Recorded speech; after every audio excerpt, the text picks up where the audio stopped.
JD, our apologies on that, and we will make efforts here to get that, both the map and the video available to you later. So we want to make sure you can hear us and we can hear you, and if so, Colonel Dorian, we'll turn it over to you.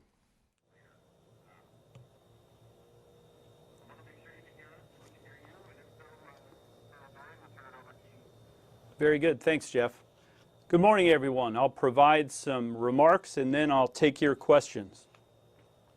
In Syria, Turkish military and vetted Syrian opposition forces with coalition advisors and supported by coalition airstrikes continued offensive operations along the Mara line, where they seek to retain villages and lines of communication in the area. Interrupt. I'm sorry, can we ask you to start over again? We had audio problems. Just if you could just start from the top again. My apologies. Delivery of humanitarian relief.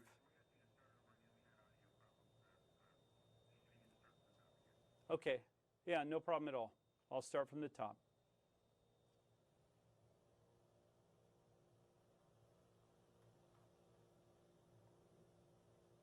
All right, good morning, everyone. I'll provide some remarks and then I'll take your questions. In Syria, the Turkish military and vetted Syrian opposition forces with coalition advisors and supported by coalition airstrikes continued offensive operations along the Mara line, where they seek to retain villages and lines of communication in the area. In Manbij, coalition forces assisted local forces conducting clearance operations in 5 schools and facilitated the delivery of humanitarian relief to the citizens through local NGOs. In Iraq, the ISF are making preparations to hand over control of the city of Sharqat to the Iraqi police and hold forces. This is a typical pattern. ISF move in to liberate the city, clear it, and then hand over forces that keep Daesh from being able to re-infiltrate while efforts are made to remove explosive remnants of war. Daesh continues to conduct harassing attacks against the ISF north of Kiara and along the Euphrates River Valley in the vicinity of Al-Bu Diab, where ISF forces regained Bravo Base, which is the ISF can now use as an outpost to pressure Daesh, and are postured to continue clearing the remainder of the Dulab Peninsula. The coalition continues to shape operations for Mosul, and today I'd like to give you some insight into coalition efforts to shape that effort through attacks against Daesh leadership figures. We continue to target and remove Daesh leaders in both Iraq and Syria to disrupt and degrade their intelligence, military operations, communication, finance, and external operations networks. In the last 30 days alone, coalition strikes have taken out 18 Daesh leaders who are supporting enemy operations in Iraq and Syria. 13 of these Daesh leaders were part of their military intelligence communication networks in Mosul, Iraq. The strikes have targeted military commanders, administration media officials, foreign fighter facilitators, emirs, security commanders, communication leaders, and senior Shura Council leadership. The people who replace these leadership figures have not established their bona fides with al-Baghdadi, his inner circle, and they're often not as seasoned as those they replace. This is especially true around Mosul as the coalition continues to be relentless in degrading and disrupting command and control of their fighters, softening their grip on the city and prepping the battlefield for the liberation. In a 2-day period in Mosul, we removed Abdul Hamid al-Shishani, Abdul Jabir al-Shishani, Abdul Rahman al-Shishani, all Daesh Chechen foreign fighters responsible for administration and command of fighters in Mosul, degrading Daesh's foreign fighter footprint and capabilities within that city. As you know, coalition forces eliminated Wael Ayadil Hassan Salman al-Fayyad, aka Dr. Wael, Daesh's Minister of Information and senior Shura member, who was one of the top 5 most senior Daesh leaders and was a direct associate of Abu Bakr al-Baghdadi. He was in charge of Daesh's media network, responsible for providing messaging guidance for propaganda and directions for terrorist attacks abroad. The removal of the Daesh media head at this time, when Daesh is under increased pressure, will further disrupt their ability to maintain any illusion that things are going well for them. This is important because the effects of recruiting foreign fighters and foreign financing. Another strike in Mosul killed Abdul Ahmad Imara, the Daesh Muta division leader. The Muta division is the Daesh unit responsible for security in eastern Mosul. His removal disrupts Daesh military formations and affects their readiness for the Mosul liberation fight. We removed Daesh's deputy military emir in Mosul, Abul Janat, another strike, further degrading Daesh's military operations around Mosul and applying more pressure to the Daesh leadership network. Janat, an Iraqi native, was responsible for military operations around Mosul to include the manufacture of chemical weapons and the defense of Mosul. Coalition is impacting ISIL's terrorist law enforcement apparatus in Mosul as well. A coalition strike killed Abu Bakr, an emir of East Mosul military police. Abu Bakr is an Iraqi and considered by Daesh to be an effective member of their leadership and law enforcement apparatus. Removing him from the network will continue to compound pressure on Daesh's military leadership in Mosul and reduce their ability to control the population. These attacks directly against Daesh leadership compound the effects of the coalition's relentless air campaign, which is now well above 15,000 strikes. The air campaign is dismantling Daesh command and control by taking away safe houses, weapons manufacturing and storage facilities, supply routes, oil revenue, and money. We'll skip the video.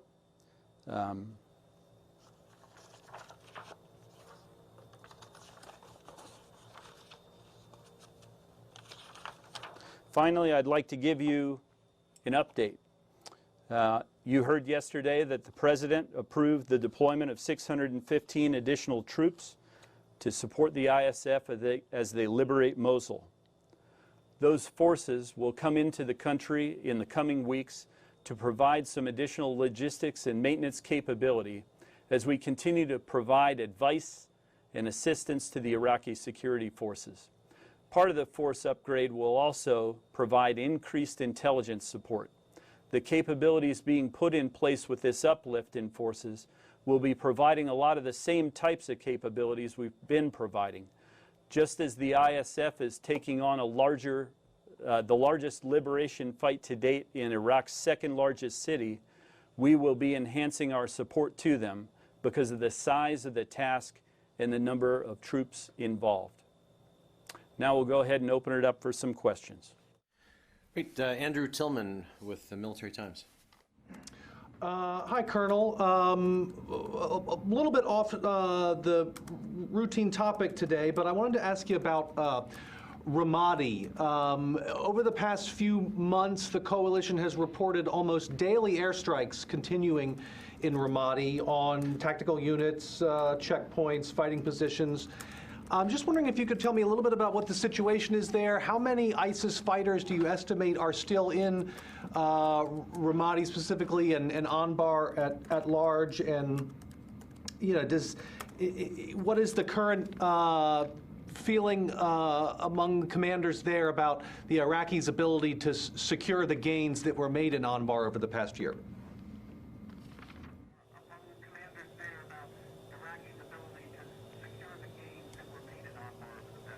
Yeah.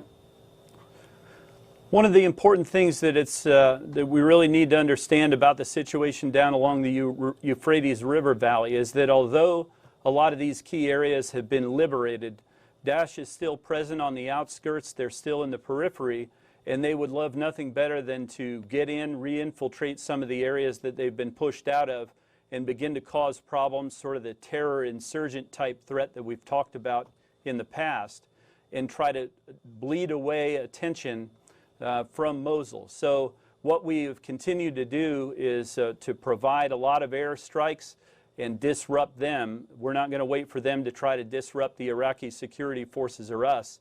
We're going to go after them anywhere that they are and keep them disrupted. And what this does is it sets conditions where the hold forces that have come in behind the main assault forces that push Daesh out are in a good position where they can hold that ground.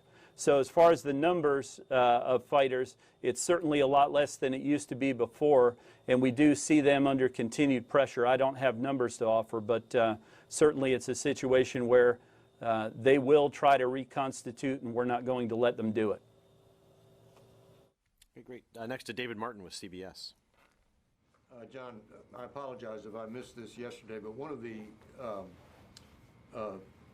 tasks that these 615 are supposed to do is, as I understand it, turn al-Assad into a 24-hour airbase, put in the facilities for instrument landing.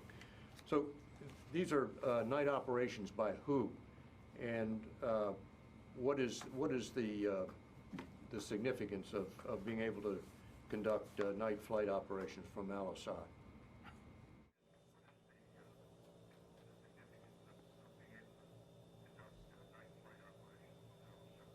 Mm-hmm.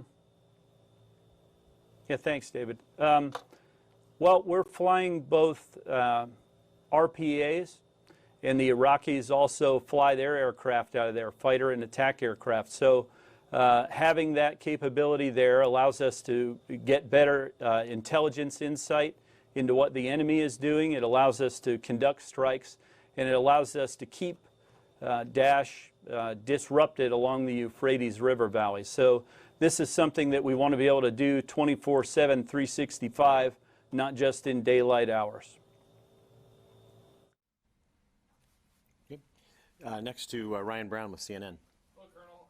I just wanted to follow up with, you were talking about this kind of campaign against the leadership in Mosul, and you mentioned there were some Chechens who had been targeted and eliminated. Can you talk a little bit about, is the leadership of ISIS in Mosul, do we think the leadership is mostly foreign fighters like these Chechens, or is it more local Iraqis? And do we have a new estimate on terms of how many ISIS fighters are in Mosul total?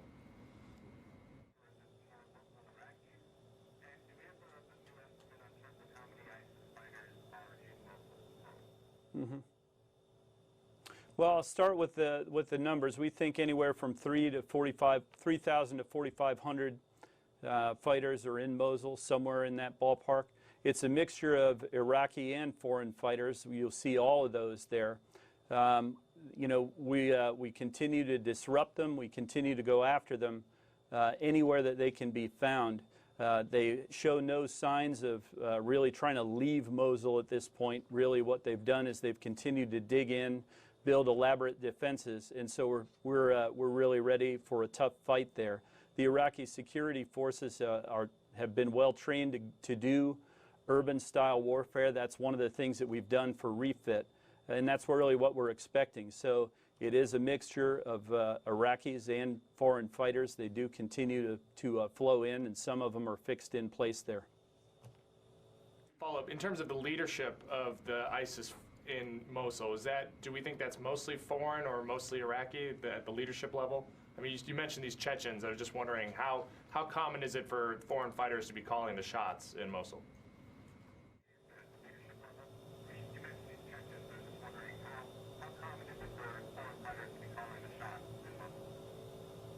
Well, the Chechens hold kind of a special place within Daesh, and the reason for that is that many of them showed up and infiltrated into Syria and Iraq already trained or somewhat seasoned by some of the things that they've done elsewhere. So you do often find Chechens in the leadership. There are foreign fighters, but there are also a lot of Iraqis and Syrians. Okay, next to Joe Tabbitt with Al-Hurra. Dorian, I don't know if you could give us a number about the size of the Iraqi forces that need to go into Mosul, and if this force will also combine other military factions like the PMF or and the Peshmerga. So if you could give us a ballpark, a figure, a clear figure about the size, the military size of the force that going into Mosul.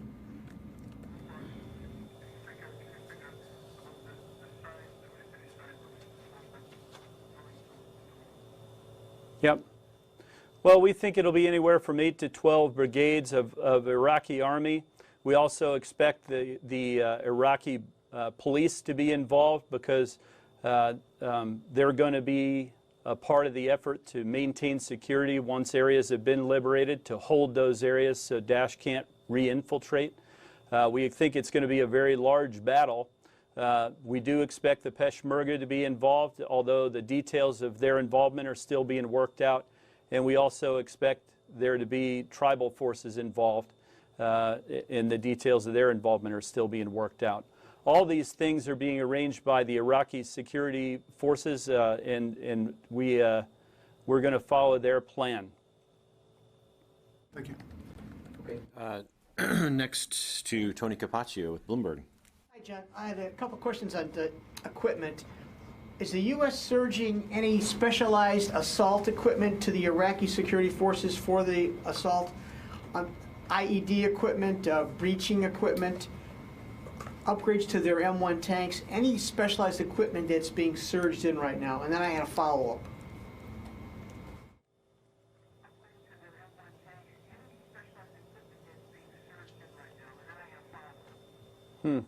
I'll have to take that one for you, Tony. I do know that the Iraqis have tanks. They do have bulldozers and heavy equipment.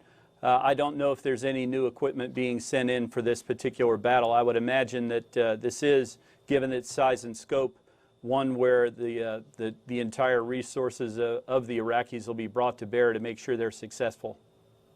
So you come from the space community, and your last assignment was U.S. Air Force Space Command. To what extent are Air Force space assets being utilized in Iraq right now, and especially to monitor Mosul and the surrounding areas? We don't hear a lot about that, but this is an area where you bring some expertise.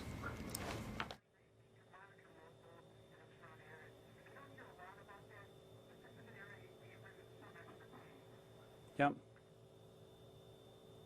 Well, one of the things that's important to understand is that there's no military operation of any significance anywhere in the world that doesn't depend on space. So one of the key areas that it's being used is the global positioning system. All the munitions that the U.S. forces use are precision-guided munitions. The majority of those are GPS-aided munitions. We have military communications that are being used to support our forces as they're ongoing. We have military intelligence, surveillance, and reconnaissance capabilities in space that are watching what's happening in Mosul and other places around Iraq. We have overhead persistent infrared capabilities that can be used to get intelligence capability from around Iraq. All these things are critical capabilities, and it's we use those things every single day. The SIBR satellite being used, that's the one that we have up in the sky to monitor nuclear launches. I was hearing that actually it's being used somewhat in Iraq in a different role.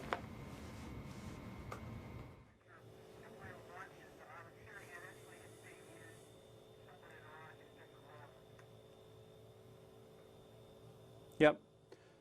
Yeah, overhead persistent infrared capability is something where you can monitor heat signatures. So anytime there's something of significance that happens on the battlefield, a lot of the time you can derive some intelligence. Probably can't get into a deep dive on that, but that's what it's used for. It's a pretty impressive capability, and it's one that really not a lot of people know about, and it's because we can't tell you too many details. Okay, next with Laurent Bartholomew with Agence France Presse. Hello, Colonel. I was wondering if among the 615 additional soldiers in Iraq that have been announced yesterday, some are going to reinforce the Special Forces unit that is carrying raids against ISIL leadership.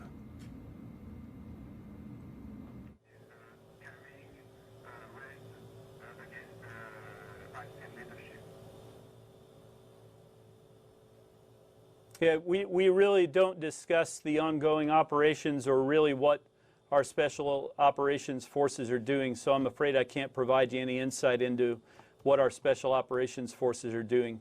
I can tell you that across the board, these forces are providing a lot of logistical capability, supply capability, handling of ammunition, intelligence capability, just all the things that we've been doing, but supersized so that the Iraqis, as they take on the supersized task of liberating Mosul, which is Iraq's second largest city, have all the capability that they're going to need in order to be successful. The queue is empty. Actually, Lucas, and then come back.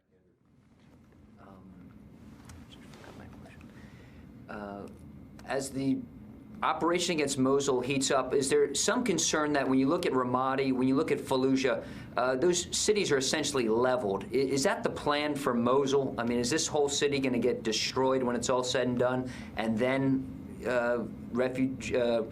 aid groups and Iraqi forces will go in to secure the place?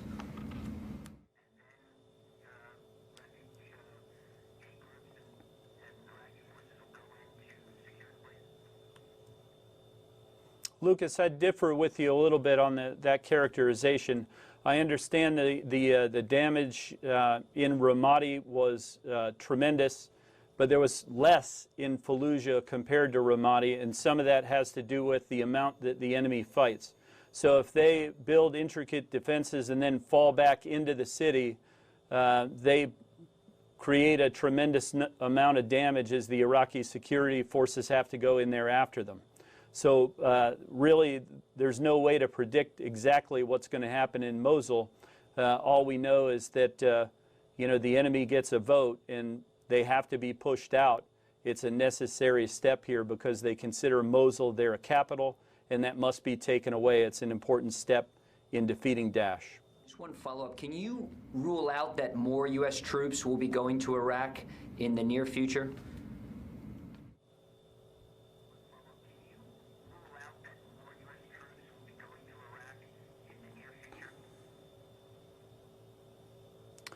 We believe that this is all the forces that we're going to need in place in order to help the Iraqis liberate Mosul. So anytime that we need forces, what we do is we make the determination what the requirement is, and then we also consult with the Iraqis about what capabilities they need. That's the determination between what we need, what we think they need, what they think they need. And once that determination is made in military channels, our leadership goes up to the leadership, and then the president makes the determination what we need. I really can't get into, a speculative what might happen, but I can tell you we believe we have all the forces we need in order to help the Iraqis liberate Mosul. Next back to Andrew Tillman. Colonel, back to Anbar province for a minute. Just real quickly, can you tell us the number of American troops that are at Al-Assad?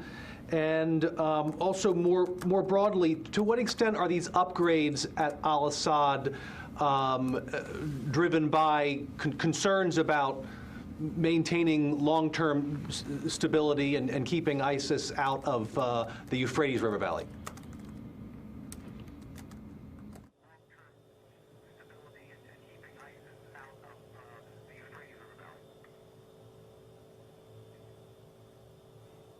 Yeah, I don't think I can give you exact numbers. I can tell you it's an order of magnitude smaller than at the height of the surge years. There were something like 20,000 troops there. I think there's less than a tenth of that now, and it's going to remain a modest presence.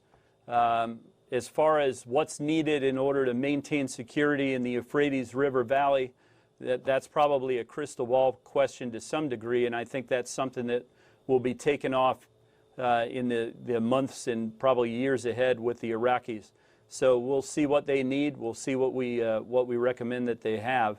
I can tell you that the capabilities that are being brought in there now are going to make sure that we have the ability to keep the lid on the Daesh presence there.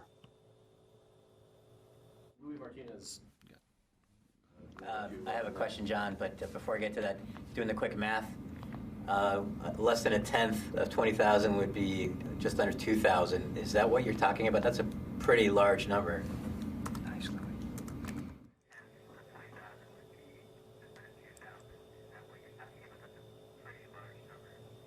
Yeah, I'm not going to give you a number, Louis. I think we'll have to owe that to you, but it's less than a tenth. I think we'll leave it at that. Okay, the question I was going to ask you was, a couple of weeks ago we saw this video of that airstrike against a pharmaceutical plant that was being used as a chemical weapons facility. I think it was in Syria. Can you tell us why was this such a large complex? I mean, was all of it being used to produce chemical weapons? I mean, given the amount of aircraft and the number of munitions that were dropped on it, I mean, what necessitated such a huge drop of munitions on this plant?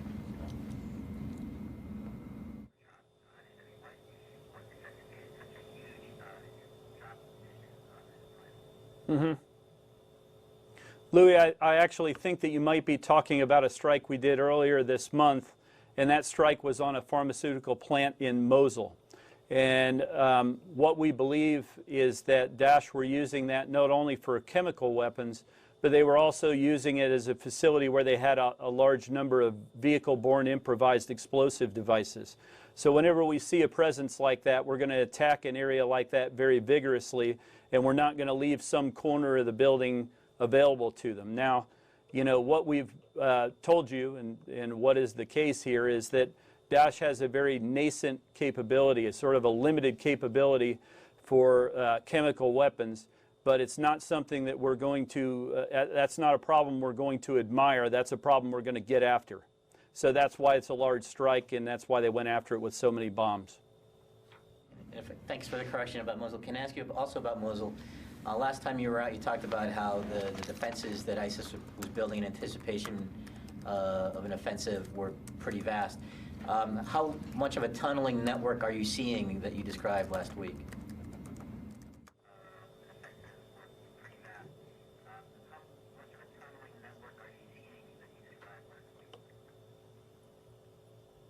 Well, they've had 2 years there in order to prepare these. So I think this is one of those where from the air you can see a lot, and there's probably a lot that you can't see. So I think in some ways it's a little bit of speculation, but we've seen elsewhere that Daesh are very keen to build tunneling networks because it helps them to maintain insecurity and preserve their lives a little bit longer whenever clearing operations begin. So we're going to anticipate a very tough fight. We're going to anticipate that they're going to do those kinds of things because we've seen them elsewhere. In a city the size of Mosul, that's going to, you know, slow things down and make it a complicated task. But the Iraqis have had a good track record of success, especially in the last year, and they're beginning to get a very good understanding of what they can expect from Daesh, and they're going to keep after it, and we believe they'll be successful in clearing Mosul as well. Next to Laurent. I would like to come back on the situation in the Euphrates River Valley. Where are which are the areas of the Euphrates River Valley where ISIL still has strong positions? Can you talk a little about that?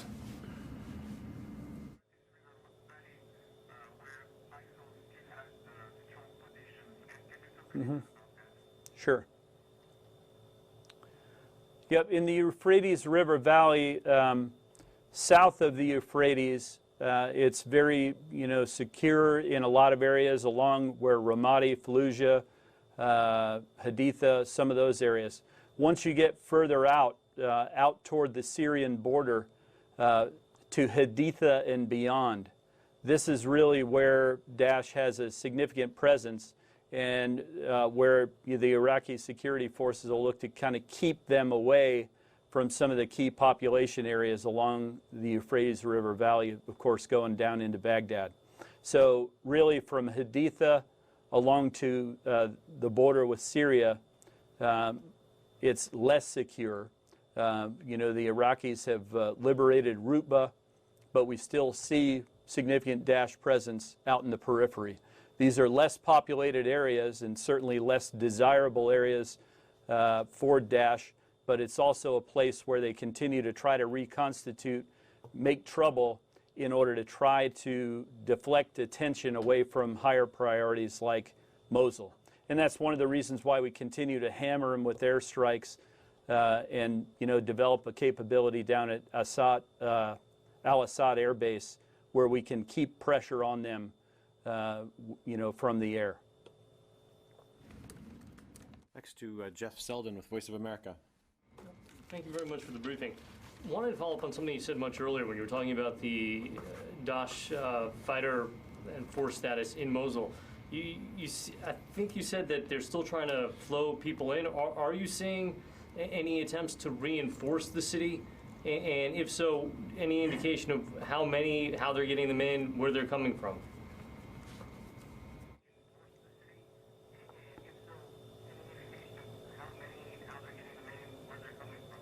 Mm-hmm. Well, we do see Daesh attempt to retrograde north from the cities that have been liberated along the Tigris River Valley. Their ability to do that well is pretty limited because they can't move in large columns and formations and convoys and stuff like that, like a couple of years when they came into Iraq and Syria. They can't do it that way because of the relentless coalition air campaign. If we see something like that, certainly that's a rich target and we're going to take advantage of it. It's going to be a bad day. So, kind of trickling in, yeah, they still can do that. They have some freedom of movement in order to do that. What you see is small formations, single digit fighters and, people with backpacks and that sort of thing. You're not going to see big resupply convoys and loads of trucks and all that sort of thing like you saw in the past. Overall, I think the last estimate we had was about 5,000. Now it's 3,000 and 4,500. So on the whole, they seem to be losing people, though.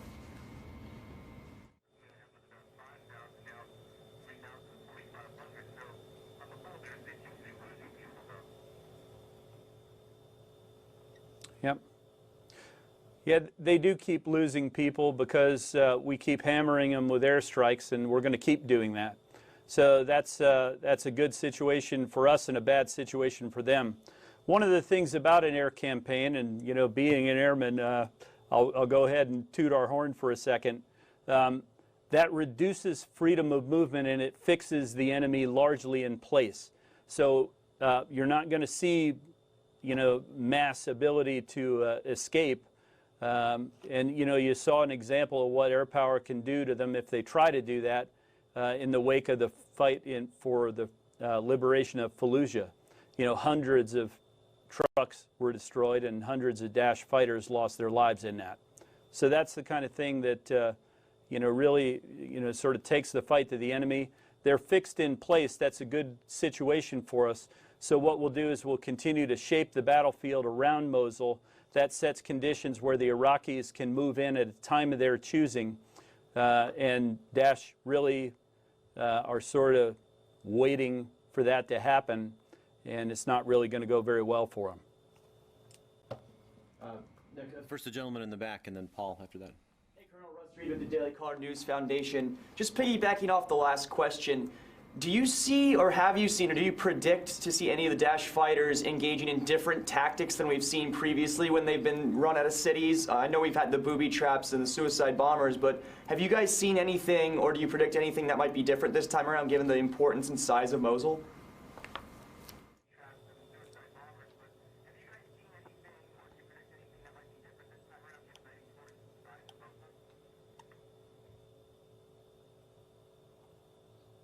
That's a bit of a crystal ball question, but I will tell you that our forces, the Iraqi forces, everyone is setting up for a very tough fight. So Daesh have had a lot of time to prepare for this. They know what's coming. They know that they don't have what it takes in order to stop that offensive. So I think what we've seen them do in other places, there will be some very motivated fighters who will fight and die in place. There will be some that try to blend into the civilian population that tries to leave the city. You may see, some of them try to go out with the IDPs, and then you see sleeper cells. These are the types of things that we've seen in other places, use of tunnels, all that. And our forces have been working with the Iraqis so that the Iraqis will be ready to deal with that. In addition, there's been a tremendous amount of planning at the political level. This is a really important aspect of the fight. It's sort of on the periphery of our area, but it's very, very important. And what this means is that the various groups that are going to be involved in this, so the Peshmerga, you know, the various other elements, when they're involved in this, you know, that just brings to bear a tremendous amount of capability, all of it intended to keep pressure on that city and not let Daesh escape. So you saw President Barzani come down into Baghdad. It's the first time he's done that, and met with Prime Minister Abadi.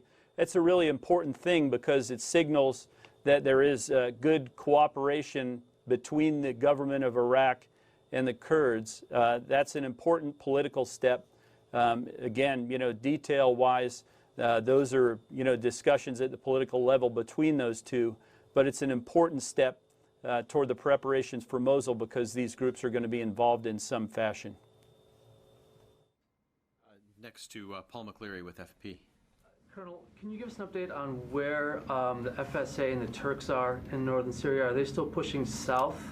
Are they moving west? And also, are the Kurds still along the Euphrates, or have they started to move as well?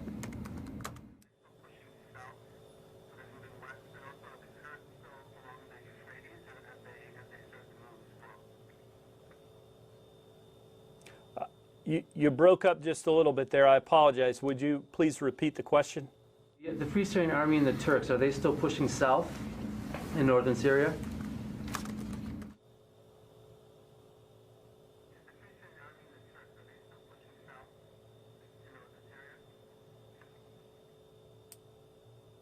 Now, what you see the Turks doing is continue to do clearing along the Mara line. What they're doing is that they're building a buffer along their border. Certainly, they've come, you know, some distance south, but you know that there's probably a limit to how far they want to go. That's a determination that they'll make. We continue to support their operations. They've made good progress in clearing a lot of areas. I think the last count that I saw was about 12 villages cleared in northern Syria by the Turks and their partners in Syria, partnered with coalition forces. So a lot of progress being made there. The SDF, they're really in a position where they're doing a lot of planning and they're reconstituting, doing sort of refit after their successful campaign in Manbij. Really, one of the things that's kind of an important thing, it's underreported and we really want to talk about, we're bringing in some additional intelligence capabilities with this troop uplift, and we think that this is really important. What happened in Manbij is probably an example of this. So there were 20 terabytes of intelligence information that came out of Manbij alone whenever that was liberated. Well, a lot of areas are being liberated in Iraq now, and we plan to go into Mosul. So we expect for our intelligence professionals cooperating with the Iraqis to get a treasure trove of intelligence information there. And this additional capability is going to give us a lot of insight into Daesh networks, not just in Iraq and Syria, but it also gives insight into how they export terror around the world, some of the people they work with, how they finance themselves. This is all really important stuff, and you know, we're setting up for that, so it's really important. Next to Tony Capaccio. John, I wanted to follow up on this a little bit. Are you saying that the U.S., this intelligence capability, are these computers, machines that better fuse all this information, or are you setting up these intelligence fusion cells that were used to go after al-Zarqawi in the 2000s time frame, where you bring in Treasury Department and other analysts into an area to monitor the information and collect it and analyze it quickly?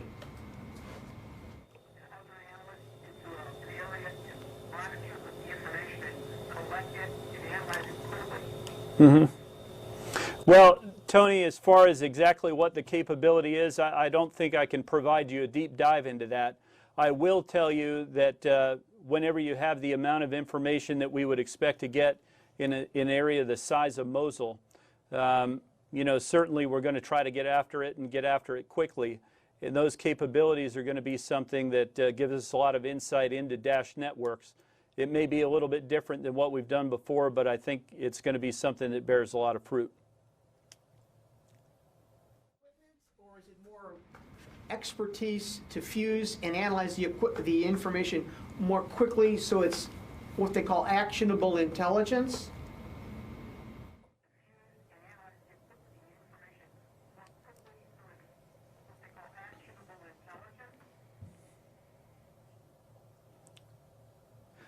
Yeah, I would characterize it, Tony, as all kinds of capability, both actionable and longer term. So whenever you liberate a city the size of Mosul, you can expect to get a tremendous amount of information. Certainly if we have a window of opportunity that presents itself rather quickly, we do have adequate forces in theater to go ahead and act upon that.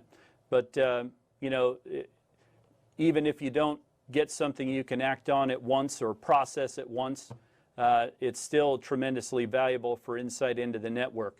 Because what we've seen, as you have, is that Syria in particular, but also Iraq, have been used as a launching pad for terrorism around the world. So not only do we have to get Daesh out of controlling areas in both Syria and Iraq, we also have to take advantage of the intelligence capability and the information that we get while we do that to degrade them elsewhere. Ryan, did you have a Following? I just had one follow-up, Colonel, on the campaign against the leadership, including Abu Jamat. You mentioned how it's kind of geared a lot of these strikes were against leaders in Mosul. Was this kind of the decision to ramp up this in anticipation so quickly before we think the final push on Mosul by the ISF, or just kind of they found out where these leaders were and struck kind of dynamically, or is this kind of directly related to the upcoming push, or are we just taking out leaders as we find them?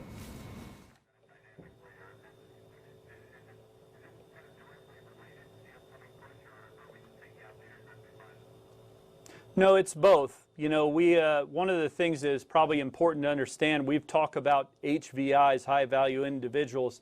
Sometimes these people are mid-value individuals, but they're very, very important to a local network. So in some cases, some of these people, that's what we're talking about. By taking these individuals off the battlefield, it creates some really disruptive effects to enemy command and control. And that sets conditions where when the Iraqi security forces take action, the reaction will be slower and less efficient.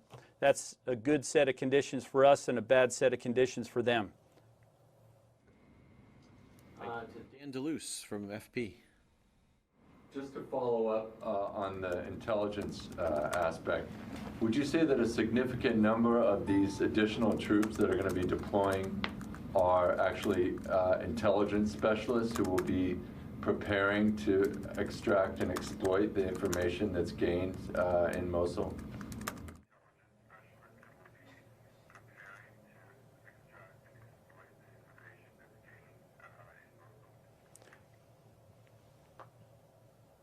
Dan, that would be an accurate characterization. As far as the size, I can't really break down the number for you. It would be inappropriate to do so, but it is a more robust capability that puts us in a position to take that information off the battlefield and get it to analysts and people that can act upon it.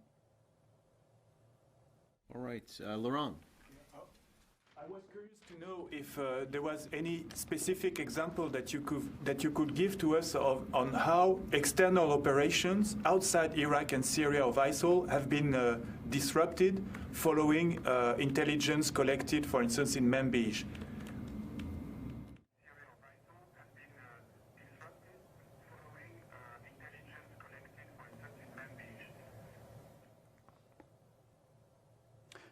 No, it would be inappropriate for me to give you that level of detail. I can tell you that the information that was taken from Manbij has been distributed to security services throughout Europe, and it continues to be acted upon in Syria and Iraq. So, very important information, but we really can't give you any insight into what's being done with that elsewhere would be too much detail. Next, back to Lucas Tomlinson with Fox News. Colonel, is there any concern that after ISIS is defeated in Mosul, that this could be like a run on Berlin situation at the end of World War II, where you, in this case for Iraq, you'd have potentially Turkish forces in the city, Iranian-backed forces in the city, maybe Kurds, and that the political situation actually just gets worse?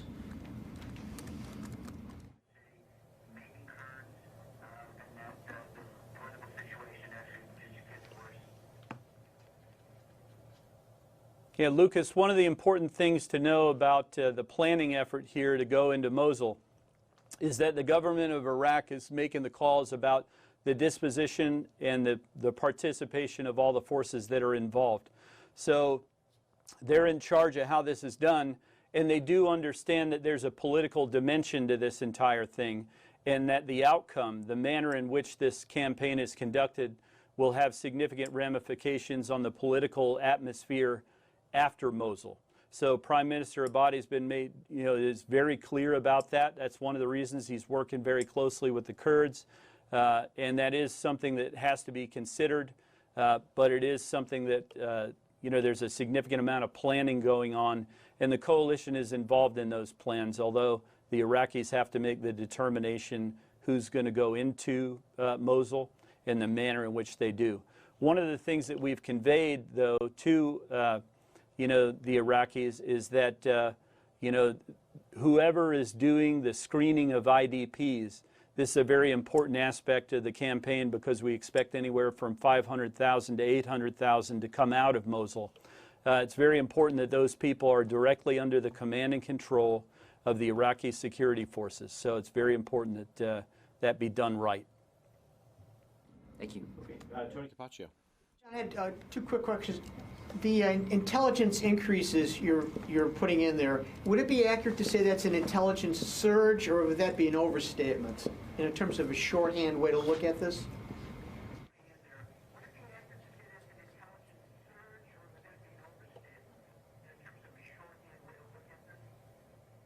Yeah, I think that would be an appropriate shorthand.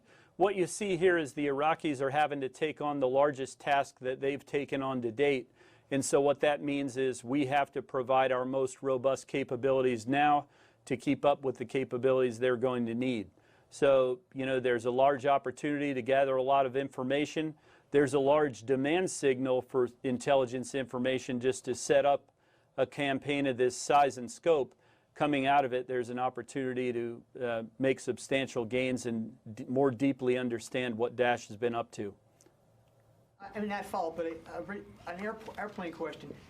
What role is the A-10 playing over there in terms of shaping the battlefield in Mosul, given its precise ground attack capability? It's been the subject of a major debate in Congress about whether to retire it. So what role is the A-10 playing, and will it be the aircraft of choice when Mosul is assaulted? Mm-hmm.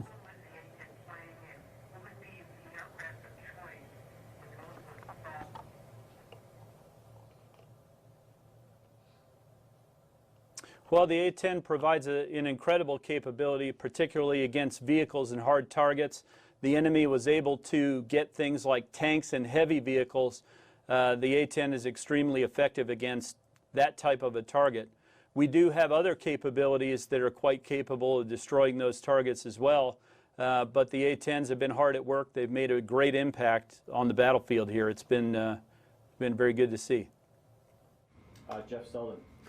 Colonel, getting back to the IDPs, how close are you or the Iraqis to knowing who's going to be in charge of screening them? And are you satisfied that the groups that are under consideration have the necessary skills to do the screening in an appropriate way, given especially some of the concerns with Fallujah, what happened to IDPs who were not members of ISIL who were fleeing the city?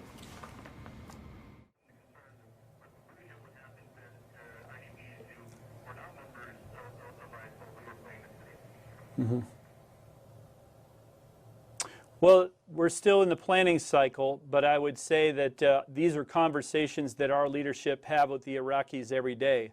And the key element here, the most important foundational part, is that anyone who's involved in the screening of IDPs must be under the command and control of the government of Iraq. Prime Minister Abadi has been very clear that people that are involved in anything that's like human rights violations and things of that nature, that they have to be held to account for that. He does understand that with an operation the size and scope of Mosul, that this is something that requires his attention, and he's made clear that this is a priority thing for him. If I could ask a follow-up. Given the critical nature of this part of the mission, can the campaign against Mosul move forward if those forces who are going to be doing this are not in place?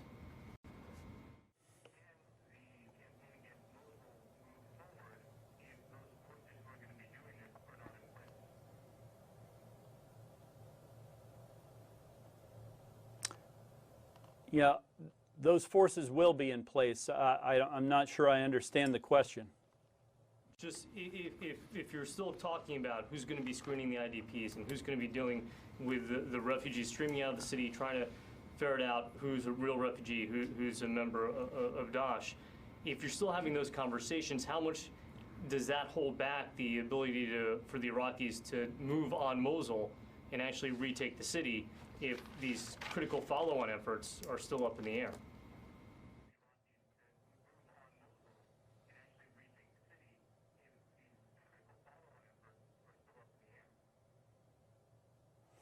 All the forces that are going to be involved in Mosul to the liberation battle are trained, and all of them are being, as time goes on here, moved into position. So I don't think that that's really especially a concern. Planning efforts for something of this size and scope, it's not unusual for planning to keep going right up until the day that you execute. I'm not really concerned with that. I think where we are here is the Iraqis are developing a good plan. We're assisting in the development of the plan. The forces that need to be in place are being put in place. They are trained and ready to go. Some of them have been involved in campaigns in other parts of the country. So there's a lot of momentum here for the Iraqi security forces, and they do understand the importance of doing this correctly. Okay, we're about out of time. Any last minute ones? We'll call it a day then. Colonel Dorian, we thank you for your time as always and look forward to seeing you again soon.